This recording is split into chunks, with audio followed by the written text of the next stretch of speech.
اور نیاز کیا چیز ہے؟ نیاز حقیقت میں فارسی زبان کا لفظ ہے. نیاز کا مطلب ہوتا ہے ضرورت. نیازداری مینس آپ کو ضرورت ہے. تو نظر و نیاز یہ کیوں کہا جاتا ہے؟ یہ نظر گویا ہم سب کی طرف سے ہے.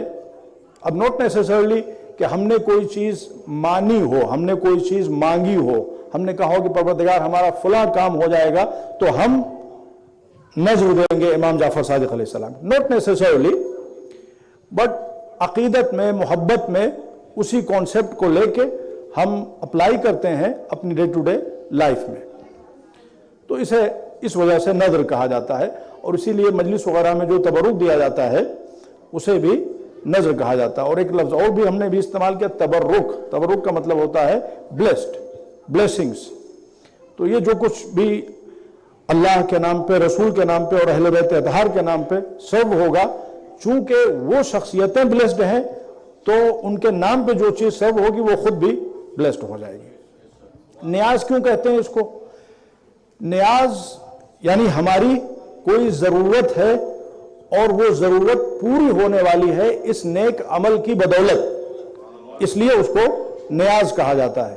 یعنی یہ جو ہم مومنین کو کھانا کھلاتے ہیں یہ مومنین کی ضرورت نہیں ہے، حقیقت میں ہماری ضرورت ہے.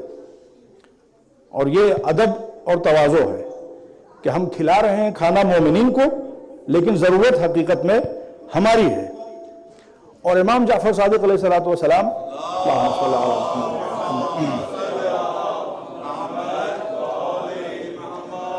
جن کے نام پہ یہ محفل سجی ہے، آپ کا ایک ارشاد ہے.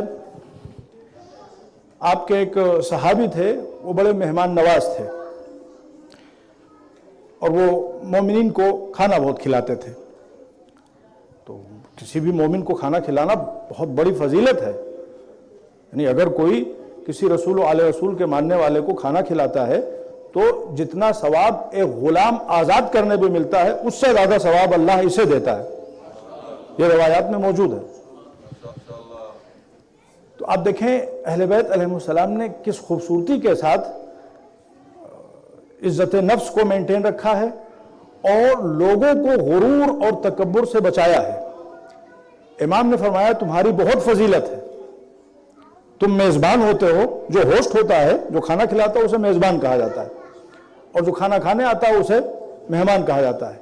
مگر امام نے فرمایا جو تمہارے مہمان ہوتے ہیں ان کی فضیلت زیادہ ہے. اب وہ حیران کہ میں اتنی محنت کرتا ہوں، مشقت کرتا ہوں، آپ خود جانتے ہیں اگر کوئی مہمان آتا ہے تو مہمانوں کی فضیلت زیادہ ہے. وہ اس وجہ سے زیادہ ہے کہ جب تم ان کو بلاتے ہو تو جب وہ آتے ہیں تو اپنے ساتھ اللہ کی برکتیں لے کے آتے ہیں، اور جب جاتے ہیں تو تمہارے گناہوں کی بخشش کا سامان چھوڑ کے جاتے ہیں. دو بلیسنگ تمہارے ساتھ وہ لے کے آتے ہیں.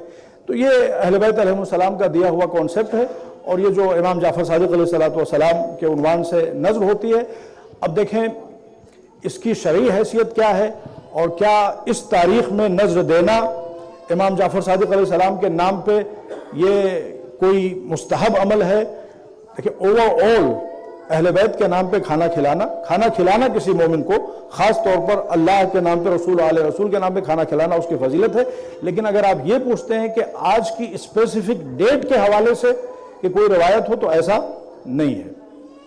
ہاں اس عمل میں آپ دیکھیں تو جو کچھ بھی ہوتا ہے وہ نیک ہی نیک ہوتا ہے. دو عمل ہوتے ہیں مین. ایک تو اہل بیت کی بارگاہ میں توسل ہوتا ہے، رسول و آل رسول کی بارگاہ میں توسل، ان سے اظہار محبت ہوتا ہے، ان سے اظہار عقیدت، اور یہ خود بہت احسن عمل ہے. قُلْ لَا أَسْأَلُكُمْ عَلَيْهِ أَجْرًا إِلَّا الْمَوَدَّةَ فِي الْقُرْبَى. اور دوسری چیز یہ ہوتی ہے کہ مومنین کو کھانا کھلانا، اور پھر اس میں ظاہر ہے کہ محبتوں میں اضافہ، ایک دوسرے سے ملاقات، ایک دوسرے کے حالات سے واقفیت، سوشلائزیشن، تو یہ سب اس کی برکتیں ہیں. اب یہ 22 رجب کا امام جعفر صادق علیہ السلام سے تعلق کیا ہے؟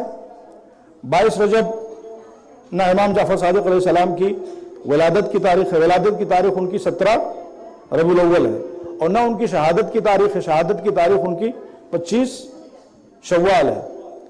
تو پھر یہ نظر 22 رجب میں امام جعفر صادق کے نام پہ کیوں ہوتی ہے؟ اب دیکھیں اس کے حوالے سے یوٹیوب وغیرہ پہ انفارچونیٹلی بہت سی غلط فہمیاں پھیلائی جا رہی ہیں جن کا حقیقت میں ناٹ نیسیسرلی ان چیزوں سے کوئی تعلق ہے۔ ایک واقعہ کتابوں میں تو نہیں، ہماری یعنی تاریخ کی کتابوں میں نہیں ملتا، روایت کی کتابوں میں نہیں ملتا، لیکن ہمارے بر صغیر میں انڈیا اور پاکستان میں ایک واقعہ مشہور ہے، تو وہ اس کو خزانہ مل گیا۔ اب جب اس کو خزانہ مل گیا تو وہ وہاں سے خوشی خوشی واپس آیا اور اس نے اپنا سارا واقعہ بیان کیا، اور ادھر بیوی نے اپنے خواب کی داستان بیان کی۔ دونوں کو جب میچ کیا گیا تو پتا چلا کہ 22 تاریخ تھی رجب کی، تو اس عنوان سے 22 رجب کو امام جعفر صادق کے نام پر نیاز تقسیم کی جاتی ہے۔ اب یہ خواب جو سوشل میڈیا بھی موجود ہے، اور آج سے نہیں، یہ میں سمجھتا ہوں کہ شاید 50 برس 100 برس ہو گئے ہوں، ہمیں تو نہیں یاد ہے کہ کب سے 22 رجب کی نظر ہو رہی ہے۔ اس وقت سے ہمیشہ جب 22 رجب کی نظر ہوتی تھی تو یہ واقعہ بیان کیا جاتا تھا، اور پھر اس کے بعد میں امام جعفر صادق سے توسل کیا جاتا تھا۔ رسول اللہ کے فرزند، بڑی ان کی عظمت ہے، اور ان کے حوالے سے جو واقعات، جو معجزات، جو کرامات موجود ہیں کتابوں میں، ان کو پڑھ کے انسان حیران ہو جاتا ہے۔ تو چونکہ یہ واقعہ 22 رجب کو ہوا، یعنی اس خاتون نے خواب 22 رجب کو دیکھا اور اس پریشان حال کی قسمت 22 رجب کو سنوری، لہذا 22 رجب کو امام جعفر صادق سے ڈیڈیکیٹ کر دیا گیا، اور اس میں کوئی قباحت نہیں ہے اگر اس ایک دن کو ان کے نام سے ڈیڈیکیٹ کر دیا جائے اور توسل کیا جائے۔ جو توسل ہے اس کی جو عظمت ہے وہ اپنی جگہ کے اوپر محفوظ ہے، اور یہ ایک توسل ہے، اور پھر اس میں اطعام ہے، مومنین کو کھانا کھلانا ہے، اور یہ واقعہ ہے، اور اہل بیت سے کچھ بھی بعید نہیں ہے۔ 22 رجب کی نظر ایک توسل ہے، ایک عبادت ہے، اور رسول آل رسول سے اظہار محبت ہے۔ اس کو خلوص کے ساتھ، محبت کے ساتھ، سنجیدگی کے ساتھ منایا جانا چاہیے۔ اس کو ایک رسم اور ایک رواج کے طور پر نہیں منایا جانا چاہیے۔ رسم و رواج میں سب کچھ ہوتا ہے، انٹرٹینمنٹ بھی ہوتا ہے، سوشلائزیشن بھی ہوتا ہے، تمام چیزیں ہوتی ہیں، مگر اس میں چینج کا عنصر نہیں پایا جاتا، اپنے کو بدلنے کا عنصر نہیں پایا جاتا۔ مگر عبادت کی خصوصیت یہ ہے کہ اس میں تمام چیزیں بھی ہوتی ہیں اور ساتھ ساتھ اپنے کو بدلنے کا جذبہ بھی پایا جاتا ہے۔ تو جب امام جعفر صادق کی نظر دے رہے ہوں تو ہم سب کو اپنے آپ سے پوچھنا چاہیے کہ امام جعفر صادق نے جس مقصد کے لیے زندگی گزاری، جو بیسک تعلیمات ان کی ہیں، ان بیسک تعلیمات میں ہم کہاں ہیں؟ کیا ہم نمازوں کی پابندی کرتے ہیں؟ کیا ہمارے گھر میں حجاب کی پابندی ہوتی ہے؟ کیا جو شرعی اصول ہمارے کردار میں تبدیلی کا سبب بنے گی؟ یہ عبادت ہے۔ اور اگر ہم بس یوں ہی ہر سال ایک نظر دے لے رہے ہیں، ایک رسم کے طور پہ، ایک رواج کے طور پہ، تو ایک رسم و رواج ہے، اور اس کی وہ افادیت نہیں ہوگی جو ہونا چاہیے، اس میں وہ انقلاب نہیں ہوگا، وہ تبدیلی کا جذبہ نہیں ہوگا جو ہونا چاہیے، جو روح عبادت ہے۔